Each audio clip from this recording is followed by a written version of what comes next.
Olá pessoal, mais um vídeo para o canal Polarizando 2.0. Hoje o vídeo eu vou abordar um assunto bem interessante. Tem se falado muito, né, nas mídias sociais principalmente, sobre empreendedorismo. Empreender, passos para se empreender e maneiras de se empreender e de ter e obter sucesso com isso. Eu vou dar um exemplo bem simples sobre um cara que soube empreender de uma maneira eficaz e visionária. Eu vou usar ele como exemplo, eu não tenho nada particular contra ele e nem contra a instituição a qual ele pertence, a qual ele fundou e a qual ele administra e etc. Não sou uma pessoa religiosa no sentido, não sou evangélico, não sou católico, não sou espírita, não sou candomblé. Sou um cara que tem Deus acima de tudo e como um criador supremo de todas as coisas.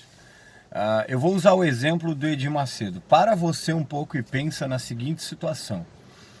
O Edir Macedo agora gravou o segundo filme, né? Nada a Perder 1 e 2, ele gravou o 2, lançou o 2 agora, falando sobre as conquistas dele, a maneira que ele conquistou, como ele chegou, como ele atingiu. E me veio uma reflexão para falar dele em específico, porque é o seguinte: o Edir Macedo, quando resolveu fundar a Igreja Universal do Reino de Deus, se você parar para analisar, ele foi um cara muito empreendedor e muito visionário. E por que ele foi empreendedor e visionário? Porque se você perceber, o Edir Macedo conseguiu prever muito antes de acontecer algo que o transformou nesse monstro da comunicação e nesse gigante, né, da religião, digamos assim. O que ele fez? Ele teve a percepção para entender que o mundo ficaria doente. Doente como? Doente emocionalmente e intelectualmente. Ele conseguiu ver a médio e longo prazo a necessidade que o ser humano teria de buscar conforto, buscar auxílio, que é o que a gente mais hoje vê, né, pessoal? A gente vê hoje uma disseminação absurda de coachings, de gurus espirituais, de pessoas dando soluções, maneira, querendo simplificar algo que, na minha humilde opinião, está dentro da gente e não está fora. Então o Edir Macedo ele conseguiu prever, eu acredito que ele teve essa visão de empreendedor, quando ele viu que a humanidade, por uma questão natural, ela iria ser direcionada para o caos. O caos por quê? Porque essa ansiedade, essa compulsividade que a gente vê hoje, essa falta de autoconhecimento, essa dificuldade emocional que as pessoas têm relacionada à sua vida, é algo que é doença realmente. O mundo está doente, as pessoas estão doentes. E o que elas fazem hoje? Elas buscam o tempo todo preencher algo ao qual elas não sabem dizer o que seria. E aí vem a compulsividade por alimento, vem a compulsividade por droga, por sexo, a compulsividade por compras. Então o mundo se tornou doente, o mundo se tornou ansioso, né? Por quê? Porque é exatamente isso. As pessoas elas estão a todo momento numa busca constante de preencher o seu ego, né? O ego, eu costumo falar que o ego, eu tenho uma frase que é o seguinte: o ego, ele diz que tudo sabe, mas nada sabe. O seu ego, ele fica tentando te convencer das coisas que você precisa.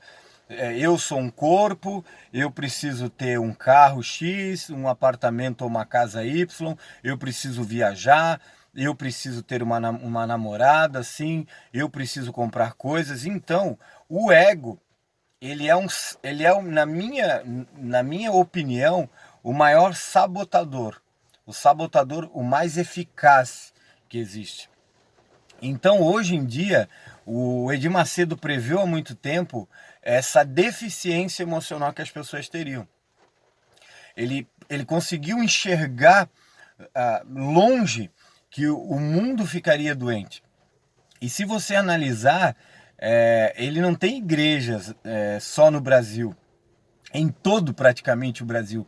Esse cara, ele tem igrejas no mundo todo. Então isso nos faz entender e observar uma coisa: se ele tem igreja no mundo todo, então a maioria das pessoas são doentes realmente. Isso nos Estados Unidos, isso no Japão, isso no Brasil, isso na Alemanha. Então você vê que a doença emocional, que a carência emocional, que a compulsividade emocional, ela não é privilégio de um público, mas sim de muitas culturas, de muitos lugares, né? Então, quando eu falo que as pessoas estão emocionalmente doentes, pessoal, é uma realidade. As pessoas, enquanto elas não entenderem que o problema se resolve de dentro para fora e não de fora para dentro, enquanto você buscar o consumo, enquanto você ficar buscando na ansiedade, no desejo e na compulsão, você não vai encontrar realmente algo que vai te preencher. É muito mais profundo, é muito mais além do que você pode entender. As pessoas, elas têm que definitivamente aceitar que são fracas e são falhas. E quanto mais essa ansiedade vai aumentando, quanto mais essa ansiedade, essa compulsão aumenta, quanto mais caminhos alternativos as pessoas tentam achar para suprir as suas necessidades, mais longe elas ficam da criação. Porque se você veio de uma origem, você vai voltar a uma origem. Isso Buda, isso Osho, isso Tao fala muito. Essas filosofias milenares falam muito desse abandono das coisas para você resgatar outras. Então, se você parar para analisar, você pega Buda, um exemplo de Buda, que é uma história muito interessante. Buda, ele pregava muito desapego, ele batia em cima muito do desapego. Então, você faz uma conta fácil. Se Buda pregava o desapego, é porque o desapego te leva a uma espiritualidade maior. O desapego vai te levar a uma proximidade maior com uma conexão maior com o todo.